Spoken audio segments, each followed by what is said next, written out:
Good evening and welcome to an evening with LGBT heroes. We're delighted that you joined us for this third edition of the series of events, our fifth edition of the series of events promoting World Pride 2025. My name is Christopher Dyer. I'm one of the co-chairs of the 50th anniversary committee of World Pride and been delighted to organize this along with Robert York. World Pride 2025 will celebrate the 50th anniversary of Pride in Washington, D.C.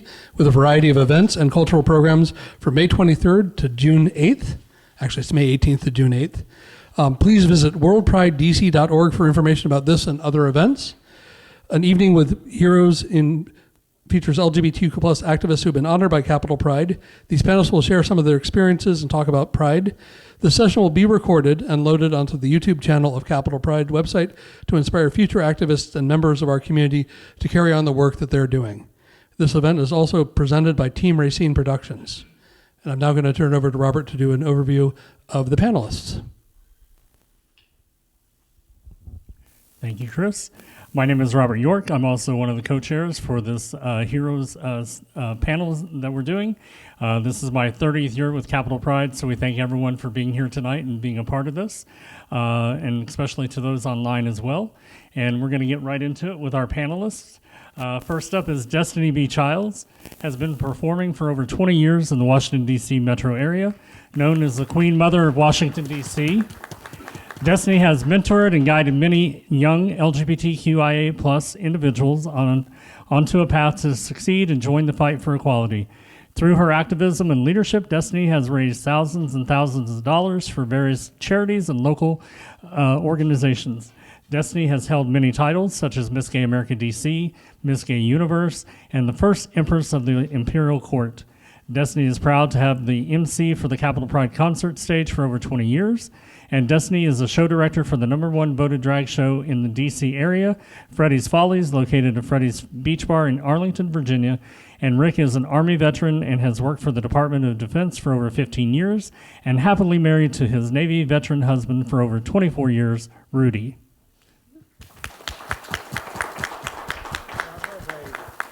Next up is Ella Fitzgerald, the drag persona of Donnell Robinson, born circa 1955, an American drag queen based in Washington, D.C., known as the Doyen of D.C.'s drag scene. Ella started performing drag in D.C. in 1975 and came to play a central role in the city's drag scene. She was a key member of the Academy of Washington, a now shuttered social club for drag performers, and won various awards from the organization before it closed in 2015.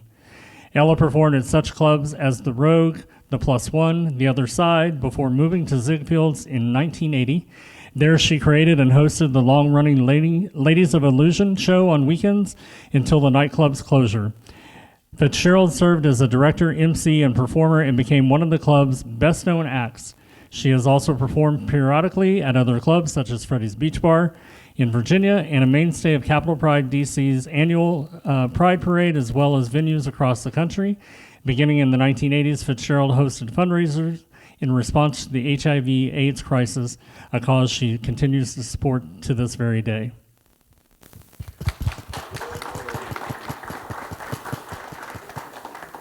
Next up is Shi-Queeta-Lee, a female impersonator extraordinaire in a DC institution. She is a cast member, musical artist, producer, director, and CEO of Van Hook Productions, LLC. She specializes in impersonations that include Rihanna, Mary J. Blige, Diana Ross, Whitney Houston, and Tina Turner. Ms. Lee has appeared on various local broadcast affiliates, bringing awareness to various charities and events important to the LGBT plus community, and a regular host and performer at DC Pride events. Honors include the 2022 MUL USA Legacy Award, the 2023 I Am Legacy Award, the 2023 DuPont Underground Changemakers, and the 2023 Capital Pride Hero Award.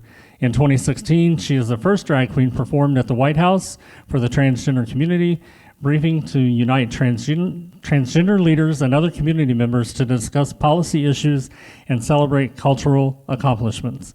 And I believe on that list, as well as some others on the panel, at the Kennedy Center.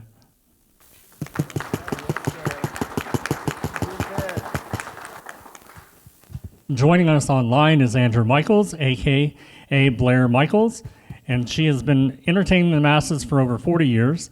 Andrew, or Blair, as people know, is a native-born Washingtonian and grew up in Bowie, Maryland, having lived in San Francisco, Los Angeles, San Diego, and now resides in Buffalo, New York. Blair's performances have been featured at places in D.C. like the former Town Dance Boutique, Ziegfeld's, also Miss Ziegfeld's 2002, Remington's, Miss Remington's 95, Apex, Badlands, Miss Badlands 99, and Miss Capital Pride 1999. Omega, Rascals, Mr. Henry's Fantasies, The Rouge 2, and many other amazing places. Blair is most known for her charity work, helping raise more than $1.5 million for organizations like San Diego Pride, Whitman Walker Clinic, Capital Pride Alliance, Pride 365, Delaware Pride, Terrific Incorporated, Grandma's House, and the Pediatric AIDS Foundation. San Diego Pride, Aunt Helen's, the Godfather Fund, the Trevor Project, and many more. The list of honors and titles is long, but those that represent the community are closest to his heart, being the first Miss Capital Pride in 1999 and being chosen as one of the 2009 Capital Pride Heroes awardees, and two of the honors Blair loves best. Andrew has been married to her husband, Bradley Michaels, for almost 35 years.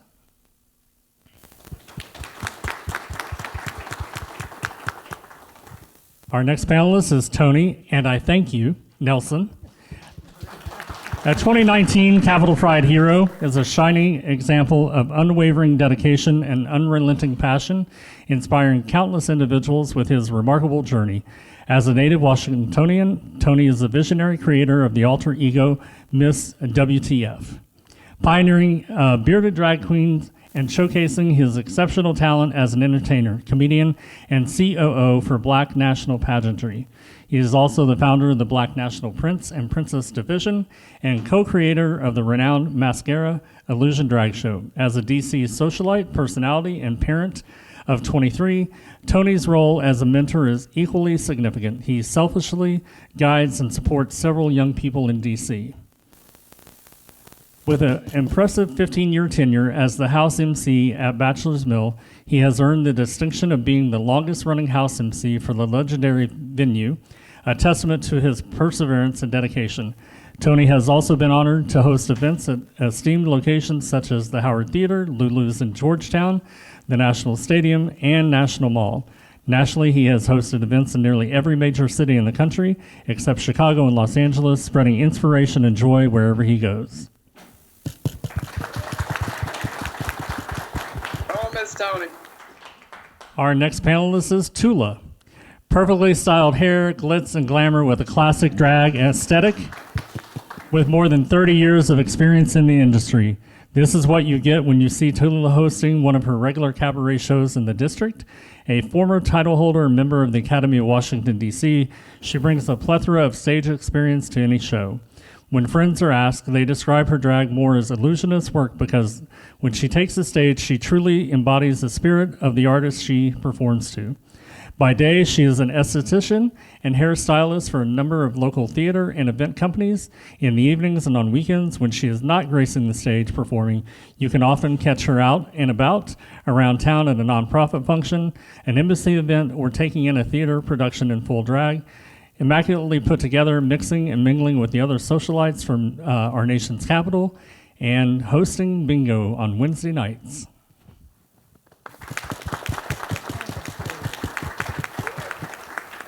And now our two amazing moderators for this evening. Krilios is a Jamaican-born fiction writer, playwright, producer, MC, host, actor, and storyteller. He is the founder and creative director of Krilios Creations. He is an MC, moderator, and producer for Team Rayceen Productions, where you can watch him interviewing artists, activists, advocates, and all-around awesome guests on the Team Rayceen YouTube channel. He is the author of the fantasy anthology Fears, Fantasies, and Freedom, from which he adapted one of the stories into the stage play Leave the Door Open, which first premiered in Baltimore in 2022. And I feel like our next one needs no introduction, but I'm going to do it anyway. It's Rayceen Pendarvis. As an event host, interviewer, moderator, speaker, wedding officiant, community advocate, and lifelong Washingtonian, this includes hosting and co-hosting events by Team Rayceen Productions, including the Ask Rayceen show, a monthly community gathering and variety program which ran for 10 years, including at the HRC Equality Center, which we're located in tonight. From March 2017 to March 22, I believe this is your 5-year anniversary of that. And as an inspirational speaker, disseminator of information, frequent host of LGBTQ events, and a tireless advocate for the community, Rayceen has earned the monikers High Priestess of Love, Queen of the Shameless Plug, Empress of Pride, and Goddess of DC. Online, Rayceen can be found on social media as a co-host and panelist on the Team Rayceen YouTube channel. For more information, please visit rayceen.com.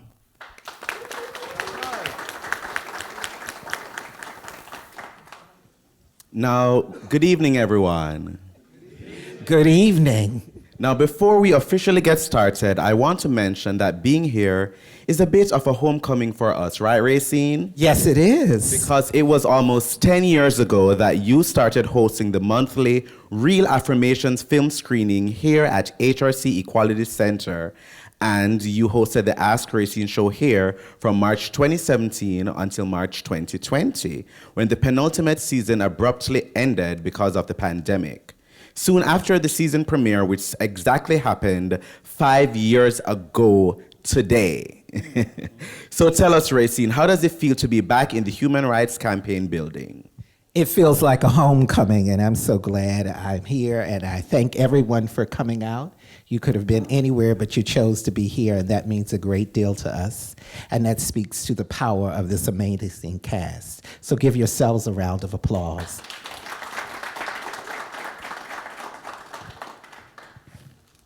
Wonderful. So let's get to the first question. And we'd like all our panelists to answer this question. And Rayceen, I know we have a little bit of instructions for our panelists tonight. Yes, we know that divas love to talk and be fabulous. But unfortunately, we're limiting you to 2 minutes per question. When the fan goes up, and we start to wave, that means your time is up. So that kind of lets you know to ease on down the road with your question. All right, everybody got it? Blair, you got it via Teams? What you find me out for? Yes, yes. So, without further ado. Our first question. What was your first experience with Pride? And we'll start with Ella. My first experience in drag or With Pride. With Pride. Pride. Well, it was summer of 1975, and a carload of us came over from Arlington, and it was the first Pride.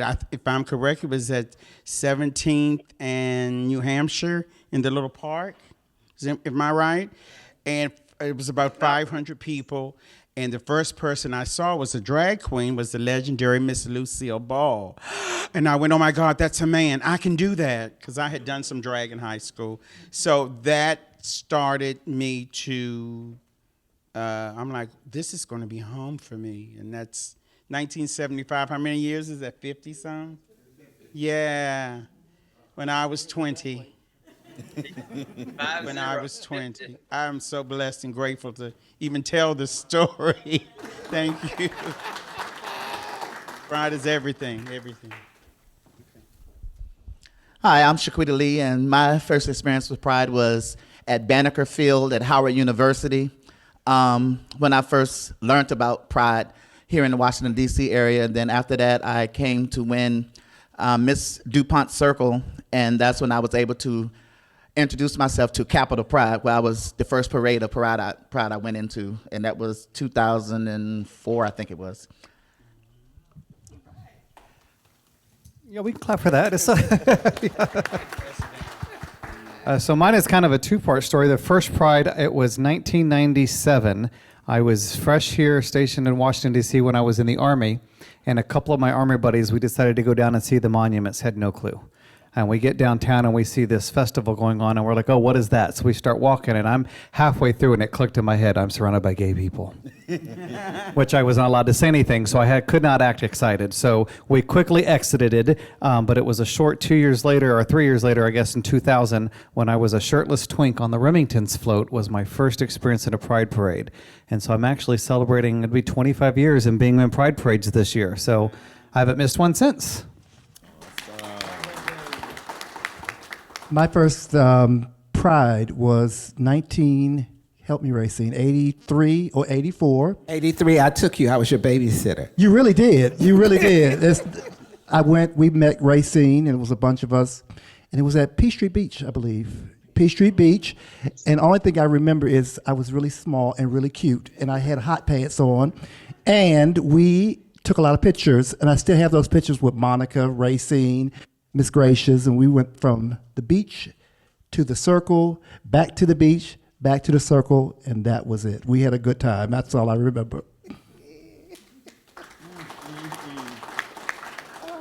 Well, it was a very interesting experience for me coming from Europe because we did not have any Pride events, period.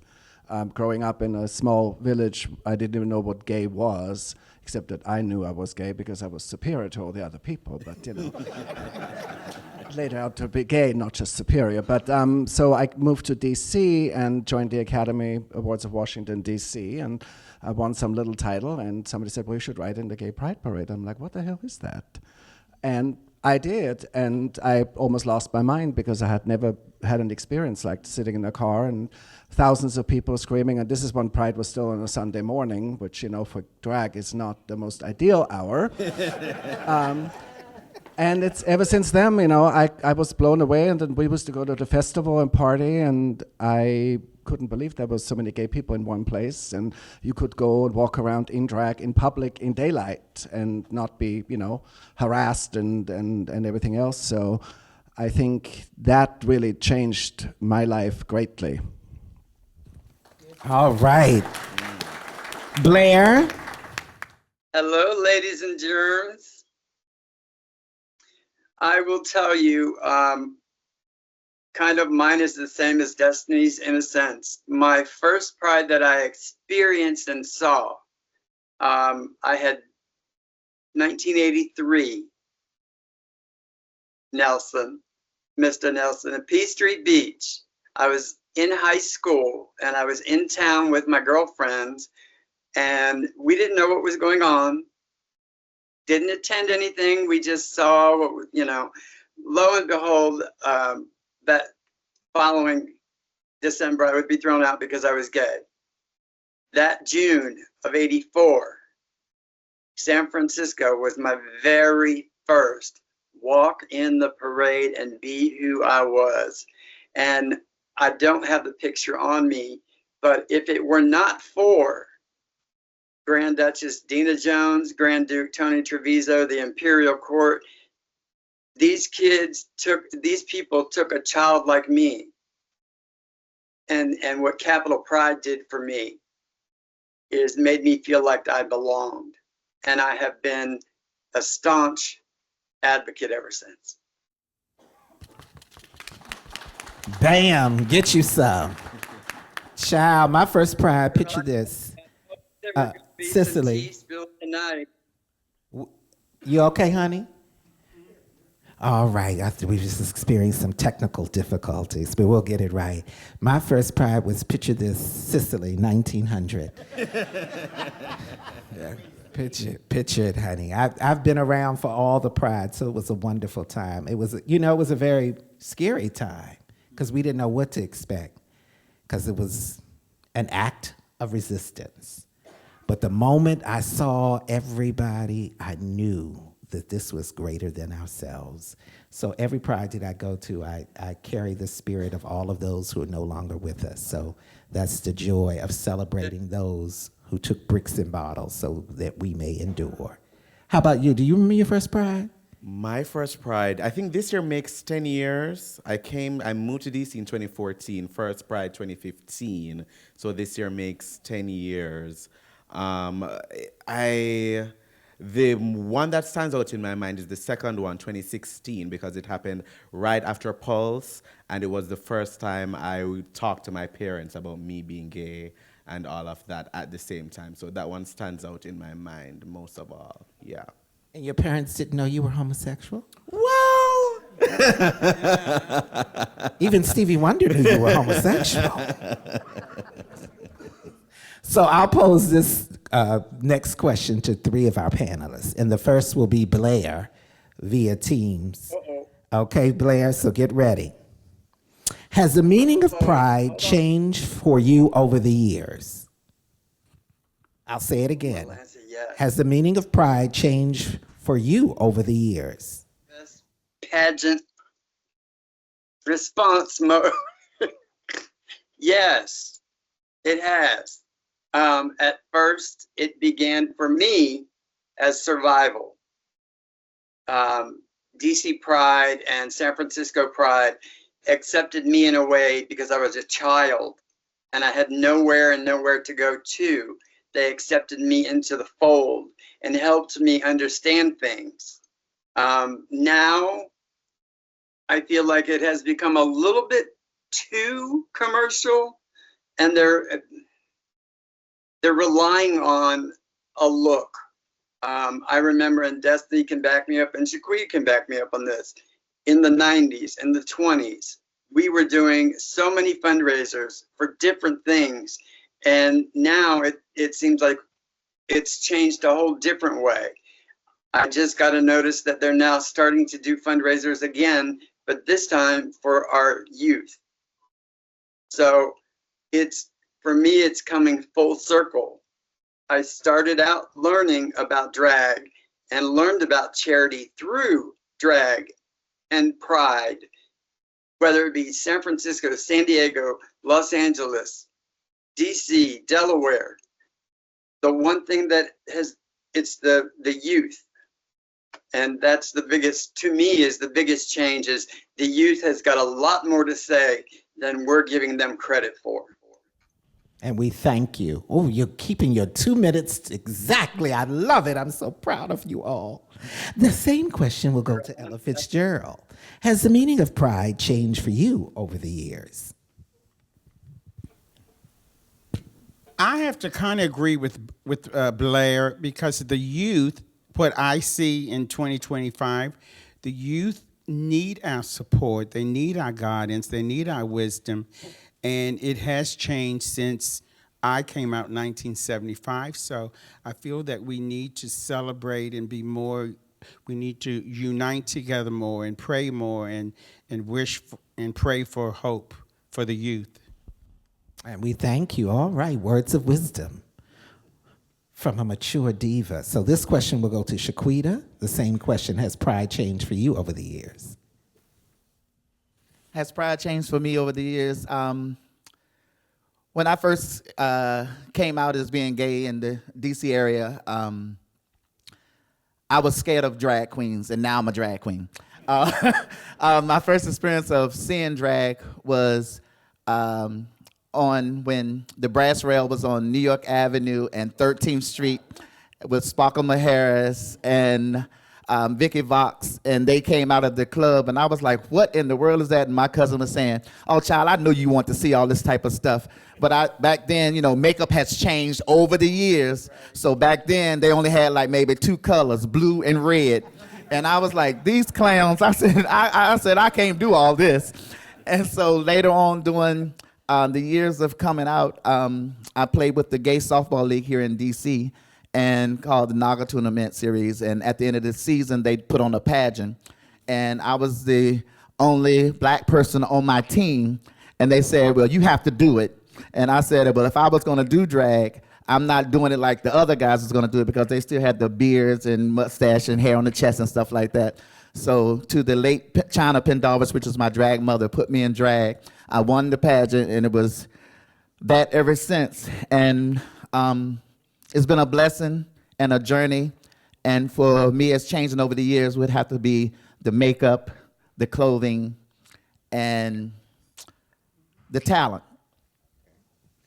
And that's a mouthful. So I'll take this to the next question will go to Destiny. Please briefly tell us why you became a performer. Briefly? Okay. So no, yeah. Hi, sweetheart. So yeah, back we used to have Remingtons that was open back, and that was my shirtless twink float parade that I was on, was Remingtons, and so they convinced me to run for Mr. Remingtons, and it was 2001, 2002 timeframe, and I won. And so I was singing live back then when I actually had a voice. And they did a turnabout night, and they put me in drag. And I had a good time doing it. And it was a month later, they said, we're doing this again. So I had somebody else put me in drag. And Ophelia Bottoms, who's one of my drag mothers, was there to help. And during my first number, they came up to tip me. They're like, you're a natural at this. This is what you should be doing. And I'm like, okay. So I went over to my husband, and I said, they think I should be a drag queen. And he's like, well, babe, if you want to try it, you can try it. And I'm like, I'll try it. And here I sit 20-something years later, and I'm still doing drag, which is, thank you, which is a large part thanks to Ella Fitzgerald sitting over here, because my husband, one of the things in my career, I never just got in drag and went out. If I was in drag, I was doing a show, a fundraiser, a charity event, something. And so we used to go to Ziegfeld's, and my husband made me get in drag. And he goes, if you want to work here, you got to go in drag. And I'd meet Ella at the bar and introduce myself almost every weekend. And she goes, I know who you are. Good to see you, child. And she'd walk away, and I finally got booked, and it's been ever since. She helped me. I'm the queen I am today partly because of her. So, yeah. I love it. How about that, too? The same question will go to Tony Nelson. Briefly tell us why you became a performer. Well, I never had an intention to become a performer. I used to go to my best friend, my mother's salon. She was a well-known stylist. Her name was Gracious, and she used to do hair. And I literally would go there and entertain all her clients, crack jokes. I still can't lip sync well, but I still can't. But I used to go and crack jokes, and I would have them in stitches. So legendary party every year that Rayceen hosted every year. And one day Gracious said, oh, you're hosting my birthday party this year. I said, no, that's Rayceen's gig, not this year. She said, no shade to her, but you're going to host. And I was like, I don't want to host. She says, too late. I've already made the flyers. And she showed me the flyer. And I was like, oh my God, I'm on the flyer. And I didn't know what to do. And I called Alley Cat and Shi-Queeta-Lee, and they said, you're going to do Sylvester, and we're going to be the Weather Girls. Shi-Queeta gave me a dress. I said, I don't want to get in drags. I don't know how to do makeup. I like my beard and all that stuff. Shi-Queeta said, well, that's why you're going to do Sylvester. So we did Sylvester. We did Disco Heat. And I just said, if I could just get over the song and get me to the microphone, I'll be fine. But the song, Alley Cat, you and Shi-Queeta do all the work. And that's basically what happened. I got the microphone, and I just started reading everybody in the room. And it just, that's how it happened. After that happened, it was a hit. And Teresa Beavers Jackson came down and said, you're funny. You're going to host my things, Miss Thing. I don't know your name, but I know you're Miss Gracious' little girlfriend. And you're going to be my host. After that, she brought me over to the meal, and it caught on. And then, but I did not put a dress on. I had the suit and instead the beard, and I could not really get in because Tink Cole Adams had that blocked up. Xavier, Vicky Vox, and Alley Cat and the late Reggie Ray said, you got to get a gimmick. Haven't you seen Gypsy? Get a gimmick, bitch. Get a gimmick. Excuse my language. Get a gimmick. And I said, I don't have a gimmick. They said, just put a dress on and keep the beard. And that's how Bearded Drags was born in Washington, D.C. Keep the dress on, put it, and go out. And I was like, okay. And then after I did that, it was just a hit. People were calling me all over town. So that's my big story, and I'm sticking to it. Most of it's true. And I love you for it. To our beloved lady Tula, how did you become a performer? Well, when I was very young, which is a very long time ago, my dream was to become a dancer and performer. And unfortunately, we realized early enough that I didn't have the talent or the turnout, as a matter of fact. And growing up in a small village, the idea of becoming a dancer or performer was an astronaut would have been more realistic. And my mom said, well, that's not going to happen. So, as I grew older, I'm like, well, but I want to do something. I want to perform. So, drag became a natural because I can steal someone else's voice and looks and do the same thing and not have to worry about it. And so I started performing well, early. many, many years ago, and I just really enjoyed the joy that it brings to an audience. And I think that's something also it taught me then later on when I was working with actual real performers. And there's something about being on a stage and just feeling the vibe that the audience gives you, even if it's a small house. I always say if you make one person happy, you've succeeded in what you're doing. And so that's one thing for me as a performer. If there's one person out there that walks away happy, well, we've done our job. If the whole audience is happy, well, then that's even better. So that's why I performed and why I still perform in my old age. Wonderful.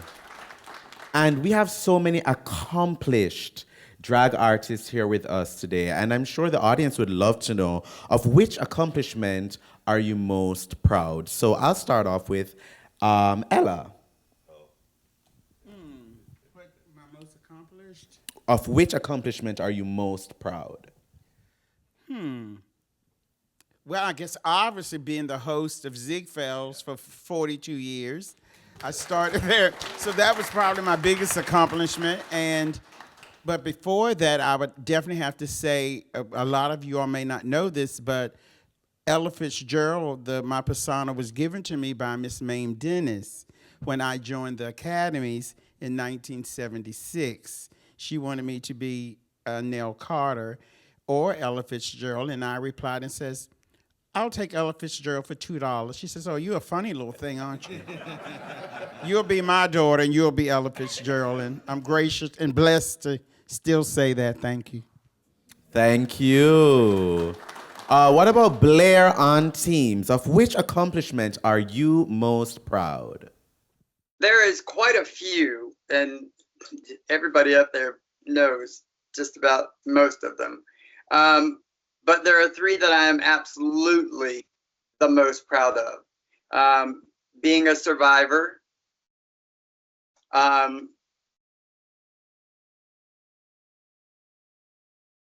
being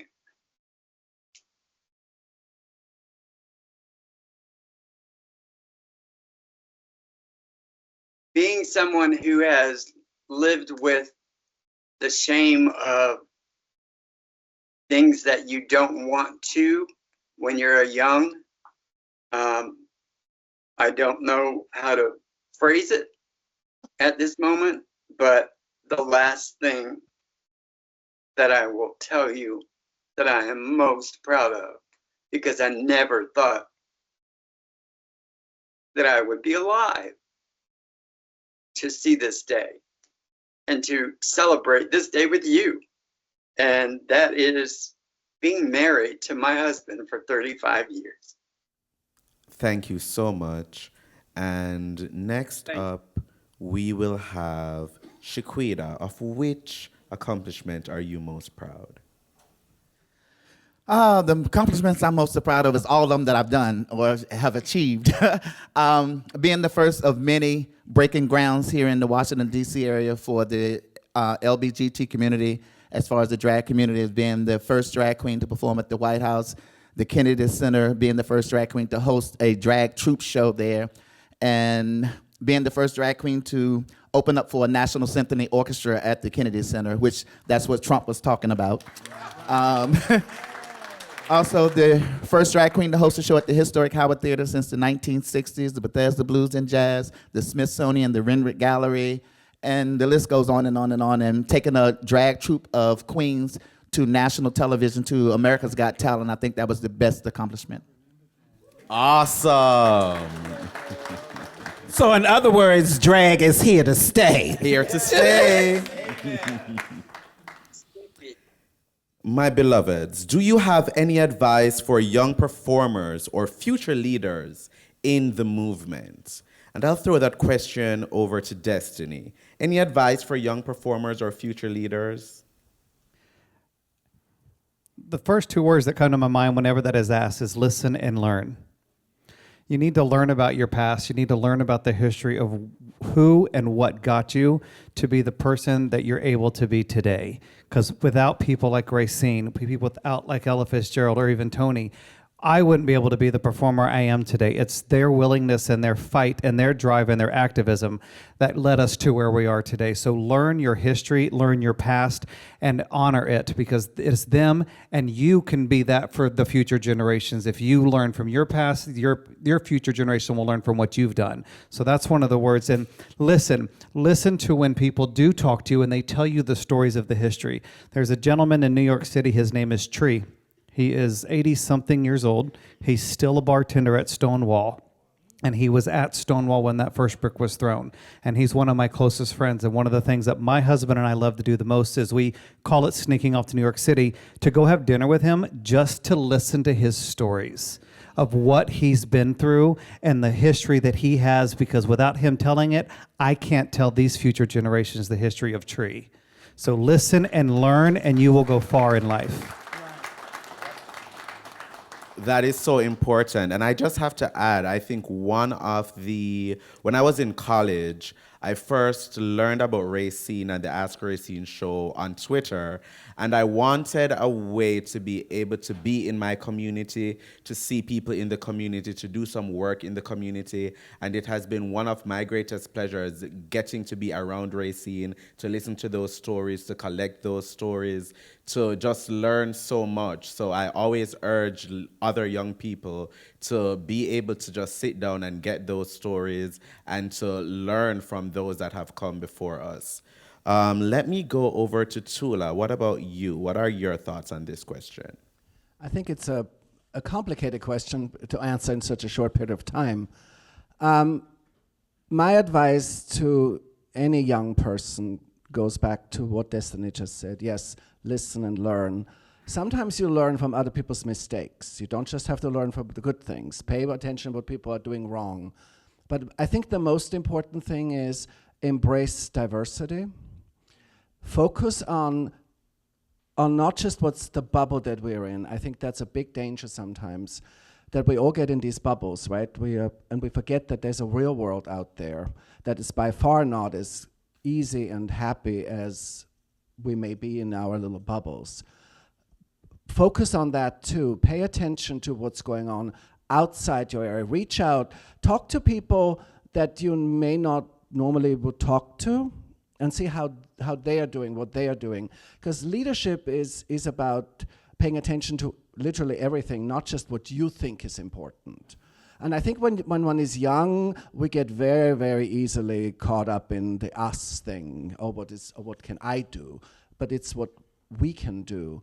And I think that's, listen to the past, but also listen to people that, like I said, you normally may not want to listen to because they're not your kind of people you want to listen to. And that's something I had to learn, because my ideas of drag, and when I was much younger, were very like, this is how we do, right? Well, things are changing. And it needs to change. Time always changes. I mean, fashions change, drag has changed, the gay community has changed. We have become much more diverse, or thank goodness we have gotten to a point where it is just more diverse than it was when I came out. And I think that's what we need to do. Focus on the grander picture, not just yourself. Wonderful advice. And Tony, let's round out this question with you. What advice do you have for young people or future leaders? Well, I have so many young people, and a lot of them are in the audience now. They know my advice. I've had the distinct pleasure of being called Pops, Mom, thanks Christian for grams, and so many things like that. And I always tell young people to try and be kind. And if you be kind, doors will open for you every place you go. And even though, Strong J can tell you, at 10 o'clock at night at Mr. Henry's on the third Sunday and the second Sunday, at about 10 o'clock, I do become a grumpy old man. I am 60 years old, but I'm still grumpy and kind. I try to always be kind. And the fact that that kindness, and I looked out and I just put a fly out and I see several of my children, grandchildren have come tonight, means that it's reciprocal. Everything you do comes back. And the last piece of advice I've always told everyone is don't forget, be open to receiving other people's kindness, but always remember, one day, pay it back to someone else. Be open to share your kindness with someone else, because you'll get to a point, and I've watched so many people come through that came through the meal, and then I watched them go on, and now they are the headliners at Nelly's and other places. Young people come and say they want to start performing. Let me see what you got. Come on over to Mr. Henry's, and they are like the hottest thing in there. I see that fangirl. I see it. They're the hottest thing that's going. So that's my advice. Thank you, Rayceen. Y'all have followed instructions so wonderfully, honey. That's what I'm talking about. And I love you all for it. And now, this is the final question before we wrap it up. To everyone. In 3 words or less, I'll say that again. In 3 words or less, please tell us what gives you hope.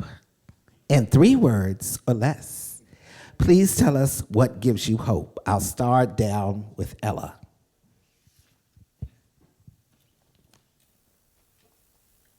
Three words. Or less. Hope, more hope, and hope. Bam! This is for everybody, for everyone. 3 words. 3 words or less. What gives you hope? Hope, hope, and hope.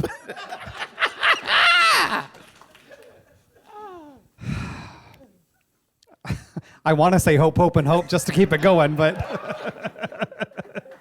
I have to say with everything that we're going on, what we're all dealing with nowadays, the first word that comes to mind is fight. We have the fight in us, and it's going to take that fight to get us through and survive for this. So I'm going to say fight, fight, fight.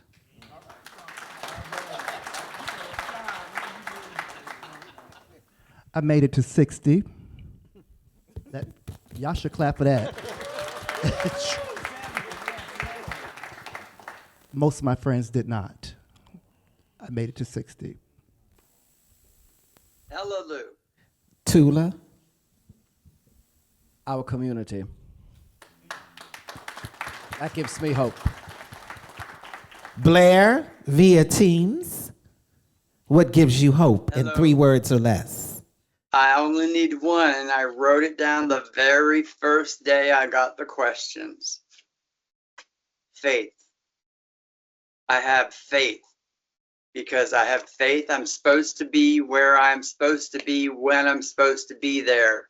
I have faith that the right people will do the right things. I have faith in our youth that they will stand up and rise up just as we did, just as the people who did before us. So I have faith. I love this. What gives you hope, Krilios, in 3 words or less? Seeing resilience. That's only 2 words. I have so much more to say. But I love it. But in the time that we're in, seeing resilience, that gives me hope. It shows that, the fight can go on no matter what's going on. There's always more that people can do. There will always be people who will be willing to fight. And so seeing resilience gives me hope.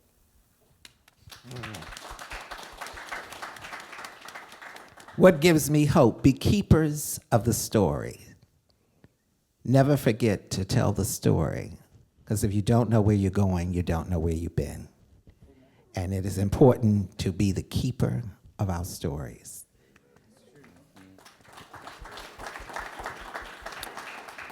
So as we're wrapping this up, it is time for some shameless plugs. Rayceen, you are the queen of the shameless plug, so please give us the instructions. Panel, please quickly tell everybody how they can learn about you, your upcoming gigs, how to book you. I'll go first. Please follow me on all various forms of social media platforms. Visit rayceen.com. That's RAYCEEN. Bam. And then we'll take it from Tula down, and then we'll end with Blair, then we'll come to me. Well, you can follow me on Instagram, the Lady Tula. And if you want to book me, make sure you have a checkbook or a Venmo account or a newborn, whatever. I'll take anything.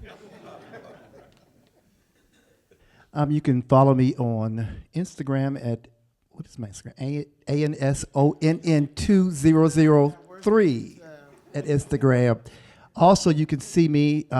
I host two monthly shows at Mr. Henry's, the legendary Mr. Henry's, the place where Roberta Flack got her start. And of course, she has passed recently, but I am at Mr. Henry's the second Sunday for the So Seductive Male Review and the third Sunday for the Lipstick Review. And most of my cast is in this audience right now, so you can check us out. Facebook, Destiny B. Childs. I am all over the place, but that's the easiest way to get a hold of me. Of course, Freddy's Follies every Saturday night, 9 o'clock sharp, as we're celebrating over 20 years of being there. But more importantly, you want to know how to see me, worldpridedc.org. I'm going to be doing everything I can to work with Pride as I continue working with Pride, celebrating my 20 years as the host and MC along with Houston at the Pride concert on Pennsylvania Avenue. So I'm very happy to be celebrating 20 years as DC celebrates 50, and it's World Pride. So that is something that I'm very much looking forward to. And of course, on the 15th of March, you can catch Miss Ella Fitzgerald and I at Crush Bar next Saturday night as we do the Ziegfeld's reunion show, hosting, yes. Pulled her out of the closet for a night. You can catch me on all platforms of social media as Shi-Queeta, SHIQUEETA. And right now, I don't have a regular ongoing show, but I am with different corporations and doing a lot of gigs with colleges and different organizations, and I signed a contract with Giant Food, so hopefully they don't go back on the DEI situation.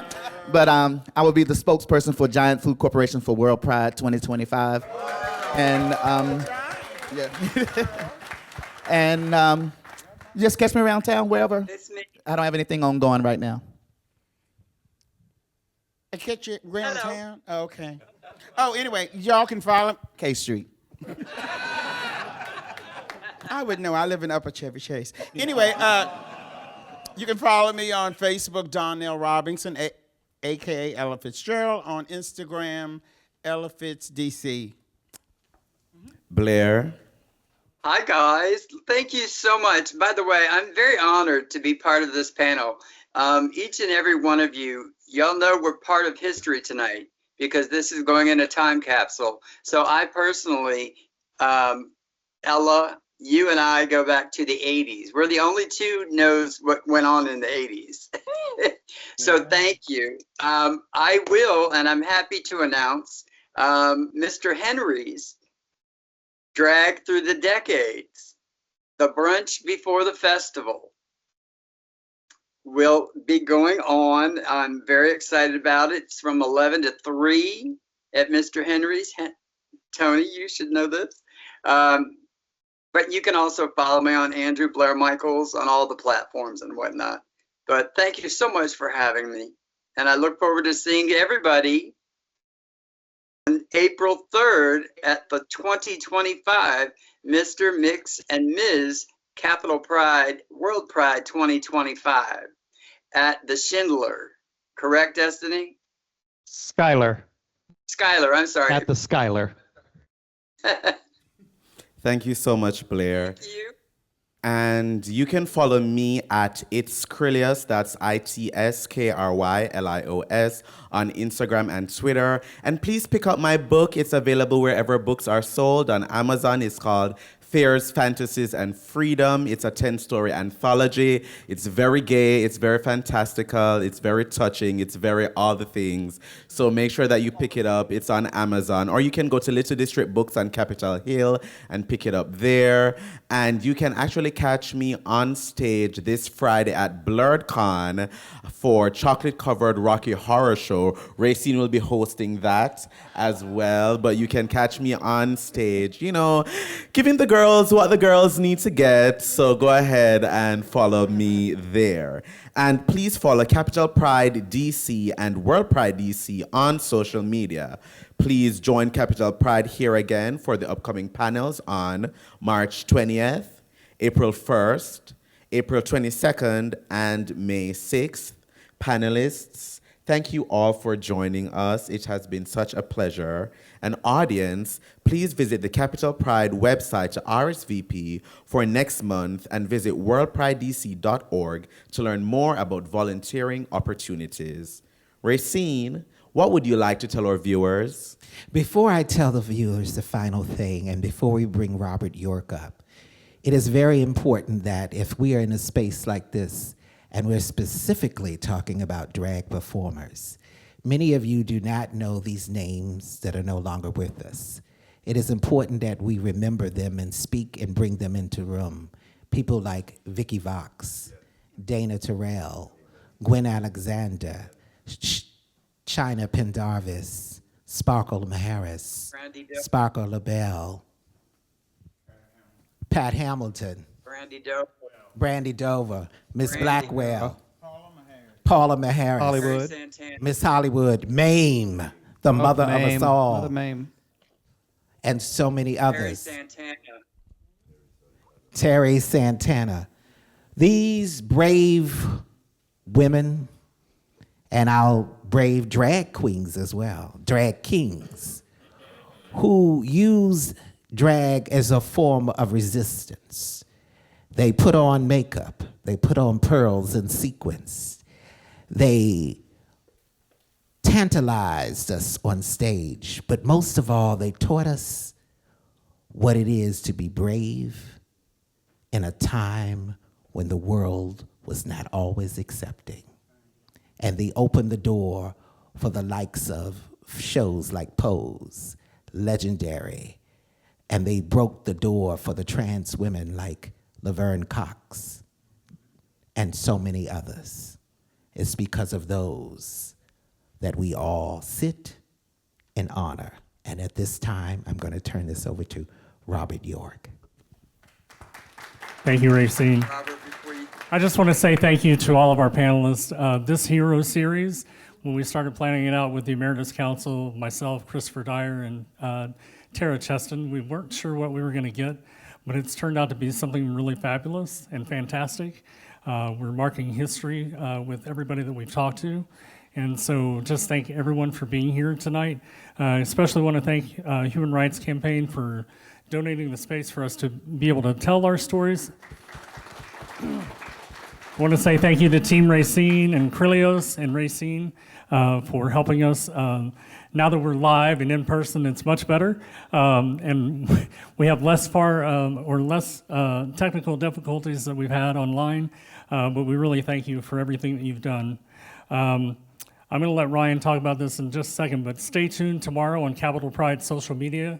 You don't want to miss the announcements that are coming out. Destiny probably already knows, but she won't tell anybody. And then just on a personal privilege, before this started tonight, I had to call somebody out on social media about being transphobic. And it was somebody that I thought was a friend and I thought was an ally to our community, a gay Republican. And when I called him out, he deleted the comments. So there's one less space on my Facebook page. But I'm saying that because we have to stand up for each other in this time. In the spirit of Stonewall, we were all made for this moment in time. We don't know what it is, but we're going to stand together and fight it for everything that it is and everything that we need to be as LGBTQIA plus individuals. So just love each other, check on each other if you haven't heard from somebody. I know it's tough for everybody, but call people out on the transphobia because it is just disgusting. We have 50 years of Pride in DC with World Pride, and thank you for everyone that has been a part of that. We really do look forward to celebrating. Tonight, actually, we have 3 executive directors that have been part of Capital Pride. I want to recognize Jose Uclis. And then I had the honor of doing the 25th anniversary and 30th anniversary. So that is really a proud moment for me. And now I want to bring up our executive director, Ryan Boss, who will close out the evening.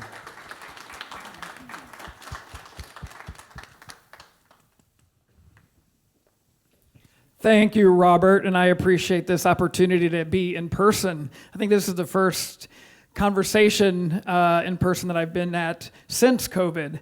So I appreciate all of you for coming here today. I appreciate all of you for participating in tonight's panel and being such warriors and trailblazers in our community to stand up for what is right. I wanted to say a few things in regards to the world that we live in and what we have in front of us as we prepare for Pride season. This is a new landscape, but what I will say is regardless of where we are at in June, World Pride will happen and it will meet the moment that is due during that time. And it's up to all of us to ensure that we remain visible, that we show up, and especially for those who aren't able to come out because either of their own personal safety or their own comfortability. So for those that have the privilege to be able to be out and to speak out, it's our responsibility to do so. To some exciting news, Robert alluded to it. Tomorrow we'll be making one announcement to begin the rollout of our Free Pride Street Festival and Concert. So stay tuned for that. That'll take place tomorrow afternoon. So that'll add to a variety of different opportunities for folks to enjoy. There's a little bit of everything that'll be taking place in World Pride, whether it be at our partner events such as the music festival or the concert at the Anthem, at the Wharf, or at all of the other events that are taking place. But please note that today it's 74 days until the first event, which is Trans Pride, which will start on May 17th. And then we will continue into DC Black Pride, DC Latinx Pride, Youth Pride, AAPI Pride, Silver Pride, and all of us coming together to unite for our Human Rights Conference, our parade, march and rally, and our closing ceremony. So I appreciate everyone for being a part of the movement and letting your voices be heard, and for all of us to be able to see you this evening. Thank you so much. Let me leave you with this before we close out. I like to thank especially the youth that's in this room. I like to especially thank Krilios and our beloved Czar. It is important that young people understand and know that we walked hand in hand. Young people and your elders in your community, it is important to understand that we all walk this road together, that we will not get anywhere unless we walk hand in hand together. It is important that we all understand that unity is the most important thing in this world. Doesn't matter what you look like, doesn't matter how you vote, when it really should. But it's important that we understand that we cannot get through this together. So let me leave you with something and affirm you. Close your eyes and breathe in. We've taken a lot in this short time. Wrap your arms around yourself and love yourself. Let go of all that we've endured. Just let it go. Open your eyes and exhale. And to our viewers, thank you for watching. We love you all and go in light and love. Happy Pride, everybody. Hashtag Capital Pride 25. Okay, I'm high. Huh? I also want to say thank you to all the drag entertainers that came out tonight. We really appreciate your support. Thank you.